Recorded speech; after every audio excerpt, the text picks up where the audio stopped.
మీ లైఫ్‌లో ఈ నలుగురు దొంగలతో చాలా జాగ్రత్తగా ఉండండి. లేకపోతే మీ పతనం చూసేదాకా వాళ్ళు వదలరు. దొంగలు అంటే డబ్బును మాత్రమే దొంగిలించేవాళ్ళు కాదు.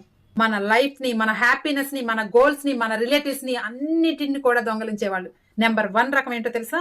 వాడుకొని వదిలేసేవాళ్ళు. వీళ్ళు కష్టం వచ్చినప్పుడు మనం గుర్తొస్తాం. ఒకటికి 100 సార్లు ఫోను చేస్తారు. వాళ్ళకి కష్టం వచ్చినప్పుడు, వాళ్ళకి అవసరం వచ్చినప్పుడు. అదే మనం కష్టం వచ్చినప్పుడు తిరిగి ఫోను చేసామనుకోండి, ఒక్కసారి కూడా ఫోను చేయరు. 100 సార్లు చేసినా కూడా. ఇలా ఉంటారు కొంతమంది. వీళ్ళు మనం హెల్ప్ చేసిన తర్వాత మనకేదైనా కష్టాల్లో వచ్చినప్పుడు అండగా ఉంటారు. మన పక్కన ధైర్యంగా నిలబడతారు అని మనం ఎక్స్‌పెక్టేషన్స్ పెట్టుకుంటాం.